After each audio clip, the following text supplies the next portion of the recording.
ನಮಸ್ಕಾರ. ನಾನು ನಿಮ್ಮ ಪ್ರೀತಿಯ ಚೇತನ್ ರಾಮ್. ಪರೀಕ್ಷೆ ಒಂದು ಹಬ್ಬ ಸಂಭ್ರಮಿಸಿ ಕಾರ್ಯಕ್ರಮವನ್ನು ನೋಡ್ತಾ ಇದ್ದೀರಿ. ಹೆಚ್ಚು ಜನ ನೋಡ್ತಾ ಇರೋದು ನಮಗೂ ಸಂತೋಷ ಕೊಟ್ಟಿದೆ. ನಿಮಗೆ ಉಪಯೋಗ ಆಗೋದೇ ನಮ್ಮೆಲ್ಲರ ಗುರಿಯಾಗಿದೆ. ನಾವೀಗಾಗಲೇ ಹಿಂದಿನ ಎಪಿಸೋಡ್ನಲ್ಲಿ ಸಾಮಾಜಿಕ ಕೌಟುಂಬಿಕ ಶೈಕ್ಷಣಿಕ ಸಮಸ್ಯೆಗಳು ಇದೆ, ಅದಕ್ಕಿಂತ ಹೆಚ್ಚಾಗಿ ನಮ್ಮೊಳಗೆ ಇರುವ ಅಧ್ಯಯನದ ಸಮಸ್ಯೆ, ವೈಯಕ್ತಿಕ ಅಧ್ಯಯನ ಸಮಸ್ಯೆಯನ್ನು ಬಗೆಹರಿಸ್ಕೋಬೇಕು. ಅದರ ಅಡಿಯಲ್ಲಿ 20 ಸಮಸ್ಯೆಗಳಿದೆ. ಅದನ್ನು ಪಟ್ಟಿ ಮಾಡಿ ಅದರಲ್ಲಿ ಒಂದೊಂದಾಗಿ ಕೆಲವನ್ನಾದರೂ ಕೂಡ ಈ ಪರೀಕ್ಷಾ ಸಂದರ್ಭದಲ್ಲಿ ನಾವು ಸಾಲ್ವ್ ಮಾಡೋದಕ್ಕೆ ಸಾಧ್ಯವೇ, ಪರಿಹಾರ ಸಾಧ್ಯವೇ ಅಂತ ಹೊರಟಿದ್ವಿ. ಅದರಲ್ಲಿ ಮೊದಲನೇದು ಏಕೆ ಓದಬೇಕು. ಏಕೆ ಓದಬೇಕು ಅನ್ನೋದನ್ನು ಹೇಳಿದ್ವಿ. ಏಕೆ ಓದಬೇಕು ಅಂತಂದರೆ ಜ್ಞಾನ ಇದೆ ತಿಳ್ಕೊ, ಮೆದುಳಿದೆ ತಿಳ್ಕೊ, ಇರುವುದನ್ನು ಉತ್ತಮಗೊಳಿಸಬೇಕು, ಅದರಿಂದ ಇರೋದನ್ನು ಮೊದಲು ತಿಳ್ಕೋಬೇಕು. ಇದನ್ನು ಇನ್ನೊಂದು ಸಲ ನಿಮಗೆ ಇದನ್ನು ಹೇಳ್ತಾ ಒಂದು ಕಥೆಯನ್ನು ಹೇಳಬೇಕು. ನಿಮಗೆಲ್ಲ ಗೊತ್ತಿದೆ, ಎಡ್ಮಂಡ್ ಹಿಲೇರಿ ನ್ಯೂಜಿಲೆಂಡ್ನವನು. ಮೊದಲು ಅವನ ಜೊತೆ ತೇನ್ಸಿಂಗ್ ಸೇರ್ತಾನೆ, ನೇಪಾಳದವನು. ಇವರಿಬ್ಬರೂ ಸೇರಿ ಎವರೆಸ್ಟನ್ನು ಹತ್ತಾರೆ. ನಿಮಗೆ ಗೊತ್ತಿರಲಿ, ಇವನು ಮೌಂಟೇನರ್, ಪರ್ವತಾರೋಹಿ. ಯಾರು? Edmund Hillary. ಅನೇಕ ಪರ್ವತಗಳನ್ನ ಹತ್ತಿ ಇದನ್ನು ಹತ್ತಕ್ಕೆ ಬಂದವನು. ಆದರೆ ಈ ತೇನ್ಸಿಂಗ್ ಇದಲ್ಲ, ಅವನು ಪರ್ವತಾರೋಹಿ ಅಲ್ಲ. ಅವನು ಪರ್ವತಾರೋಹಿಗಳಿಗೆ ಸಾಮಾನು ತೊಗೊಂಡೋಗೋದು, ಮೆಟ್ಲು ಮಾಡ್ಕೊಡೋದು, ಸ್ಟೆಪ್ಸು, ಆಹಾರ ತೊಗೊಂಡೋಗೋದು, ಈ ರೀತಿ ಹೆಲ್ಪರು. ಹೀಗೆ ಎಡ್ಮಂಡ್ ಹಿಲೇರಿಗೆ ಹೆಲ್ಪರ್ ಆಗಿ ಬಂದ ಈ ತೇನ್ಸಿಂಗ್ ಅವನೇ ಹತ್ಬಿಟ್ಟ ಅವನ ಜೊತೆಯಲ್ಲಿ. ನೋಡಿ, ಎಂತೆಂಥ ಮಹಾತ್ಮರು ಬಂದಿದ್ದಾರೆ, ಶಕ್ತಿಶಾಲಿಗಳು ಬಂದಿದ್ದಾರೆ. ಹತ್ತದ ಇಳ್ದ ಸನ್ಮಾನ, ಅವನಿಗೆಲ್ಲ ಕಡೆಯೂ ಸನ್ಮಾನ. ಭೂತಾನ, ಇಂಡಿಯಾ, ನೇಪಾಳ ಎಲ್ಲ ಕಡೆಯೂ ಸನ್ಮಾನ. ಒಂದು ಕಡೆ ಸನ್ಮಾನ ಕಾರ್ಯಕ್ರಮ ಮುಗೀತು. ಅವನನ್ನು ವೇದಿಕೆಯಲ್ಲಿ ಕೂರಿಸಿ ಕಾರ್ಯಕ್ರಮದ ಆಯೋಜಕರು ಹೇಳಿದ್ರು, ಯಾರು ಪ್ರಶ್ನೆ ಕೇಳೋದಾದ್ರೆ ಕೇಳಿ, ಜಗತ್ತಿನ ಅತಿ ಎತ್ತರದ ಪರ್ವತ ಹತ್ತಿರೋ ಮಹಾನ್ ವ್ಯಕ್ತಿ ಏನಾದರೂ ಪ್ರಶ್ನೆ ಕೇಳೋದಾದ್ರೆ ಕೇಳಿ. ಯಾರೋ ಒಬ್ಬರು ಎದ್ದು ನಿಂತರು, ಕೇಳಿದ್ರು, ತೇನ್ಸಿಂಗ್ ಅವರೇ, ತಾವು ಎವರೆಸ್ಟ್ ಹತ್ತಿದ್ರಿ, ಇಳಿದ್ರಿ, ಸಂತೋಷ. ನಮ್ಮದೊಂದು ಪ್ರಶ್ನೆ, ಏನು? ತಾವು ಎವರೆಸ್ಟನ್ನು ಯಾಕೆ ಹತ್ತಿದ್ರಿ? ಇಂಥ ಪ್ರಶ್ನೆ ಕೇಳ್ತಾರೆ. ಯಾರು ರ್ಯಾಂಕ್ ಬಂದರೆ ಎಕ್ಸಾಮಲ್ಲಿ, ಯಾಕೆ ರ್ಯಾಂಕ್ ಬಂದೆ ಅಂದರೆ ಸಿಟ್ಟು ಬರಲ್ಲ ಅವನಿಗೆ, want to feel bad or sad? ಇವನು ಬೇಜಾರೇ ಮಾಡ್ಕೊಳ್ಳಿಲ್ಲ ತೇನ್ಸಿಂಗು. ತತ್ಕ್ಷಣ ಉತ್ತರ ಕೊಟ್ಟ. ಜಗತ್ತಿನಲ್ಲಿ ತತ್ಕ್ಷಣ ಉತ್ತರ ಕೊಟ್ಟ 5 ಉತ್ತರಗಳಲ್ಲಿ ಇದು ಒಂದು ಫೇಮಸ್.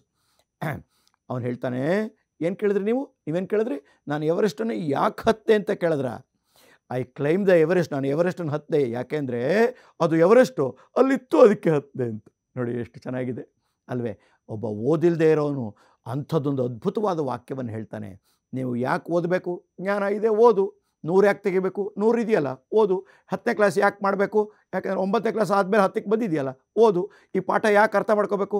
ಅದು ಅರ್ಥ ಮಾಡ್ಕೊಳ್ಳೋಕ್ಕೆ ಇರೋದು, ಅರ್ಥ ಮಾಡ್ಕೊ. ಅವ್ರು ಹೇಳ್ತಾ ಇದ್ದಾರೆ ಮೇಟ್ರು, ತಿಳ್ಕೊ. ಅಂದರೆ ಏಕೆ ಓದಬೇಕು ಅಂದರೆ ನಮಗೆ ಬೇಕು ಮಾಡಬೇಕು. ಇದು ಏಕೆ ಆಯಿತು. ಈಗ ಏನು ಬರೆಯಬೇಕು ಅಂದರೆ ನೀವೆಲ್ಲ ಏನು ಹೇಳ್ತೀರಿ? ಸರ್, ಉತ್ತರ ಬರೀಬೇಕು ಅಂತೀರಿ. ಆದರೆ ನೀವು ಉತ್ತರ ಬರಿತಾ ಇದ್ದೀರಿ, ಮಾರ್ಕ್ಸ್ ಬಂತ? ಇಲ್ಲ, ಅದರಿಂದ ಉತ್ತರ ಬರೀಬಾರ್ದು. ಸರ್, ಉತ್ತರ ಬರೀಬಾರ್ದಾ? ಹೌದು. ಯಾಕೆ? ಉತ್ತರ ಅಲ್ಲ, ಸರಿ ಉತ್ತರ ಬರೀಬೇಕು. Correct sir. ಸರಿ ಉತ್ತರ ಬರೋದ್ರಲ್ಲ, ಮಾರ್ಕ್ಸ್ ಬಂತ? ಇಲ್ಲ, ಅಲ್ಲಿಗೆ ಸರಿ ಉತ್ತರನೂ ಬರೀಬಾರ್ದು. ಮತ್ತೇನು ಬರೀಬೇಕು ಸರ್? ನೋಡಿದ್ರೆ ಹೇಗಿದೆ, ಯಾವುದಾದ್ರೂ ಸಮಸ್ಯೆ ಬಂದರೆ ಸ್ವಲ್ಪ ಆಳಕ್ಕಿಳಿದು ಯೋಚನೆ ಮಾಡಬೇಕು. You should go to the core and think about it. ನೀವು ಮೇಲ್ಮೇಲಕ್ಕೆ ಮಾತಾಡಬಾರ್ದು. ನೋಡಿದ್ರೆ ಉತ್ತರ ಬರೀಬಾರ್ದು, ಸರಿ ಉತ್ತರ ಬರೀಬಾರ್ದು. ಹಾಗಾದ್ರೆ ಏನು ಬರೀಬೇಕು? ಈಗ ನೋಡೋಣ. ಅದಕ್ಕೆ ನೀವು ಉತ್ತರ ಬರೋದಲ್ಲ, ಸರಿ ಉತ್ತರ. ಇದು ಸರಿ ಉತ್ತರ ಅಂತ ಹೇಳ್ತಿರೋರು ಯಾರು? ಸರಿ ಉತ್ತರ ಅಂತ ಹೇಳ್ತಿರೋದು ಯಾರು? ನೀನು. ಬರೆದಿರೋ ನೀನು. ಆದರೆ ಸರಿ ಉತ್ತರ ಅಲ್ಲ ಅಂತ ನಿರ್ಧರಿಸ್ತವ್ರು ಯಾರು ಹೇಳಿ? ಶಿಕ್ಷಕರು, ಮೌಲ್ಯಮಾಪಕರು. ಅಲ್ಲಿಗೆ ನೀನು ಒಪ್ಪುವ ಸರಿ ಉತ್ತರ ಅಲ್ಲ, ಅವರು ಒಪ್ಪುವ, ಶಿಕ್ಷಕರು, ಮೌಲ್ಯಮಾಪಕರು, ವ್ಯಾಲ್ಯೂಯೇಟರ್ ಒಪ್ಪುವ ಉತ್ತರವನ್ನು ಬರೆಯಬೇಕು. ಕರೆಕ್ಟ್. ನೋಡಿದ್ರೆ 3 ಸೂತ್ರ ಹೇಳ್ತಾ ಇದ್ದೀನಿ, ಏನು ಬರೆಯಬೇಕು. ಮೊದಲನೇ ಸೂತ್ರ ಏನು? ಮೌಲ್ಯಮಾಪಕರು, ಶಿಕ್ಷಕರು ಒಪ್ಪುವ ಸರಿ ಉತ್ತರವನ್ನು ಬರೆಯಬೇಕು. ಸರ್, ಈ ಮೌಲ್ಯಮಾಪಕರು, ಶಿಕ್ಷಕರು ಒಪ್ಪುವ ಉತ್ತರ ಎಲ್ಲೆಲ್ಲಿ ದೊರಕುತ್ತದೆ? ಎಲ್ಲೆಲ್ಲಿ ದೊರಕುತ್ತೆ? Textbook, notes, guide, workbook, ಮೇಟ್ರ್ ತಲೆ, ನಿಮ್ಮ ತಲೆ, ಇಂಟರ್ನೆಟ್ಟು, ರೆಫರೆನ್ಸ್ ಬುಕ್ಕು, ಕಂಪ್ಯೂಟ್ರು, ಎಲ್ಲೆಲ್ಲೆಲ್ಲೋ ಸಿಗುತ್ತೆ. ಆದರೆ ನಿಮ್ಗೆ ಇವತ್ತು ಎಂದೂ ಕೇಳದ ಒಂದು ಹೊಸ ವಿಚಾರ ಹೇಳಬೇಕು. ಏನು ಹೇಳಿ? ಈ ಟೆಕ್ಸ್ಟ್ ಬುಕ್ ಇದೆಯಲ್ಲ, ಅದು ನಿಮ್ಮ ಸ್ವಂತ ತಾಯಿ ಇದ್ದಾಗೆ, own mother. Notes, guide, work book ಇವೆಲ್ಲ ದೊಡ್ಡಮ್ಮ, ಚಿಕ್ಕಮ್ಮ, ಆಂಟಿರು. ನೋಡಿದ್ರೆ ನಾವು ಅಮ್ಮನ ಪ್ರೀತಿಸಿ ಅಂತ ಹೇಳಲೇ ಇಲ್ಲ. ಅಮ್ಮ ಮಹಾ ದೊಡ್ಡ ವ್ಯಕ್ತಿ. ಅಮ್ಮನನ್ನು ನೀವು ಪ್ರೀತಿಸ್ಬಿಟ್ರೆ, ಅಮ್ಮನ ಗುಣಗಳನ್ನು ತಿಳ್ಕೊಂಡ್ಬಿಟ್ರೆ, ಅದಕ್ಕಿಂತ ದೊಡ್ಡದು ಯಾವುದೂ ಇಲ್ಲ. ನಾವು ಜೀವನದಲ್ಲಿ ಮೇಲಕ್ಕೆ ಬರ್ತೀವಿ. ಅಂದರೆ text book is the mother. Read the text book. ಈಗಲೂ ಅಷ್ಟೇ, ಇನ್ನು 15 ದಿನಕ್ಕೆ ಎಕ್ಸಾಮ್ಗೆ ಹೋಗ್ತಿದ್ರಿ. ನಿಮಗೆ ಒಂದು ಸಲ ಬೆರಳಿಟ್ಕೊಂಡು ವರ್ಡ್ ಬೈ ವರ್ಡ್, ಪದ ಸಹಿತ ಪದ ಇನ್ನೊಂದು ವಾರದಲ್ಲಿ ಓದ್ಬಿಡಿ. 6 ಟೆಕ್ಸ್ಟ್ ಬುಕ್ಕು, 5 ಟೆಕ್ಸ್ಟ್ ಬುಕ್ಕುವೆ, 10 ಮಾರ್ಕ್ಸು ಹಾಗೆ ಬರುತ್ತೆ. ಹೇಗೆ ಬರುತ್ತೆ ನಾನು ಕೇಳಬೇಡಿ, ಅದು ಹಾಗೆ ಬರೋದು. ಯಾಕೆ? ಅಮ್ಮನ ಶಕ್ತಿ ಅಷ್ಟು ಅಗಾಧವಾದದ್ದು. ಆದ್ದರಿಂದ ಏನು ಓದಬೇಕು, ಮೌಲ್ಯಮಾಪಕರು ಏನು ಬರೆಯಬೇಕು ಅಂತ ನಾನು ಶುರು ಮಾಡಿದ್ದು. ಮೌಲ್ಯಮಾಪಕರು ಶಿಕ್ಷಕರು ಒಪ್ಪುವ ಸರಿ ಉತ್ತರವನ್ನು ಬರೆಯಬೇಕು. ಮೌಲ್ಯಮಾಪಕರು ಶಿಕ್ಷಕರು ಒಪ್ಪುವ ಸರಿ ಉತ್ತರ ಪಠ್ಯಪುಸ್ತಕದಲ್ಲಿರುತ್ತದೆ. ಪಠ್ಯಪುಸ್ತಕವನ್ನು ಓದಬೇಕು. ಕೂತಿರೋ ಜಾಗದಲ್ಲೇ 3 ಸಲ ಹೇಳಿ, read the text book, read the text book, read the text book. ಅರ್ಥ ಆಯ್ತಾ? ಏನು ಬರೆಯಬೇಕು? ಕ್ಲಾಸ್. ಎಷ್ಟು ಬರೆಯಬೇಕು? ಉತ್ತರ ಏನೋ ಬರೆದುಬಿಟ್ರಿ. ಏಕೆ ಬರೀಬೇಕು ಅಂತ ಉತ್ಸಾಹ ಬಂತು, ಬರೆದ್ರಿ. ಏನು ಬರೆಯಬೇಕು ಅಂತ ಗೊತ್ತಾಯಿತು, ಟೆಕ್ಸ್ಟ್ ಬುಕ್ಕಲ್ಲಿರೋದನ್ನು ಅದನ್ನು ಬರೆದ್ರಿ. ಆದರೆ ಎಷ್ಟು ಬರೆಯಬೇಕು, ಎಷ್ಟು ಬರೆಯಬೇಕು ಪರೀಕ್ಷೆಯಲ್ಲಿ ಅನ್ನೋದು 3 ಅಂಶಗಳ ಮೇಲೆ ಅವಲಂಬಿತವಾಗಿದೆ. ಸಮಯ, ಅಂಕ ಮತ್ತು ಜಾಗ, ಸ್ಪೇಸ್. ನೋಡಿ 3ಕ್ಕೆ ಉತ್ತರ ಕೊಡ್ತೀನಿ. ಸಮಯ. ಹ್ಯಾರಿ ಮೆಡಾಕ್ಸ್ ಅಂತ, is called the father of modern study management. ಆಧುನಿಕ ಅಧ್ಯಯನ ಶಾಸ್ತ್ರದ ಪಿತಾಮಹ ಅಂತ ಕರಿತೀವಿ ಹ್ಯಾರಿ ಮೆಡಾಕ್ಸ್. ಅವನೊಂದು ಮಾತು ಹೇಳ್ತಾನೆ, ಕೊಟ್ಟಿರುವ 3 ಗಂಟೆ ಕೊಟ್ಟಿದ್ದಾರೆ, 1.5 ಗಂಟೆಯಲ್ಲಿ ಬರೆದು ಕೊಟ್ಟು ಮನೆಗೆ ಹೋಗ್ಬೋದು ಅಂತ. ಆದರೆ ಯಾವಾಗ ವಿಷಯ ಗೊತ್ತಿದ್ದರೆ ನಾವು ಯಾಕೆ ಮೇಲೆ ನೋಡ್ತಾ, ಕೆಳಗೆ ನೋಡ್ತಾ, ಎಡ ಬಲ ನೋಡ್ತಾ ಟೈಮೇ ಸಾಲಲ್ಲ. ನೋಡಿದ್ರಾ? ಆದ್ದರಿಂದ ಸಮಯದ ತೊಂದರೆ ಇದೆ ಎನ್ನುವುದೇ ಸುಳ್ಳು. 2ನೇದು ಅಂಕ ನೋಡಿ ಬರಿ. ಹಾಗಾದರೆ ಅಂಕ ನೋಡಿ ಬರಿ ಅಂತಂದರೆ ಅದಕ್ಕೊಂದು ಸೂತ್ರ ಕೊಟ್ಬಿಡ್ತೀನಿ. 1 ಅಂಕ ಅಂದರೆ 1 ಟಿಕ್. ಕೌನ್ ಬರೆಯ ಕನ್ನಡಪತಿ, ಕನ್ನಡದ ಕೋಟ್ಯಾಧಿಪತಿ, MCQ tick. 1 word, fill in the blanks, match the following. 1 sentence, 1 equation, 1 formula, 1 statement, 1 definition, 1 equation, ಅಷ್ಟೇ. 1 ಮಾರ್ಕ್ ಅಂದರೆ. 2 ಮಾರ್ಕ್ಸ್ ಅಂದರೆ 2 to 4 ಲೈನ್ಸ್. 3 ಮಾರ್ಕ್ಸ್ ಅಂದರೆ 3 to 6 ಲೈನ್ಸ್. 4 ಮಾರ್ಕ್ಸ್ ಅಂದರೆ 4 to 8 ಲೈನ್ಸ್. ಜೊತೆಗೆ 2, 3, 4 ಮಾರ್ಕ್ಸ್ಗೆ ಅಥವಾ 5 ಮಾರ್ಕ್ಸ್ಗೆ 1 equation, 1 structure, 1 formula, 1 figure, 1 label diagram. ಸುಮ್ಮನೆ ಎಸಿರಿ, ಅಷ್ಟಕ್ಕೆ ಅದು ಬಲ ಆಗುತ್ತೆ. ಇದೇ ಎಷ್ಟು ಬರೆಯಬೇಕು. ಜಾಗ ನೋಡಿದ್ರಾ? ಕೆಲವು ಎಕ್ಸಾಮ್ನಲ್ಲಿ ಲಿಮಿಟೆಡ್ ಜಾಗ ಕೊಟ್ಬಿಟ್ಟಿರ್ತಾರೆ ಅವರೇ. ಕೆಲವು ಕಾಂಪಿಟೇಟಿವ್ ಎಕ್ಸಾಮ್ಸ್ಗೆಲ್ಲ ಹೋದರೆ ಸ್ಟೇಟು, CBSE, ICSE ಕ್ಲಾಸ್ಗೆಲ್ಲ 10ನೇ ಕ್ಲಾಸ್ಗೆ ಮೊದಲೆಲ್ಲ ಹಾಗೇ ಇತ್ತು ಕೆಲವು ವರ್ಷಗಳ ಕಾಲ.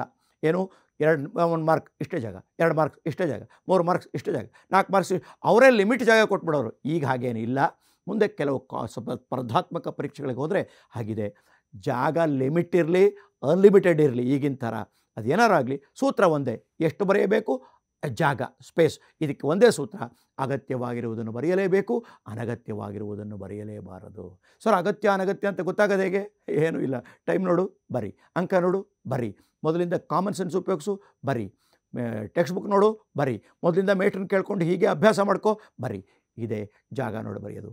ಎಷ್ಟು ಬರೆಯಬೇಕು? ಅಂಕ ನೋಡು, ಸಮಯ ನೋಡು, ಜಾಗ ನೋಡು. ಮುಗಿದು ಹೋಯಿತು.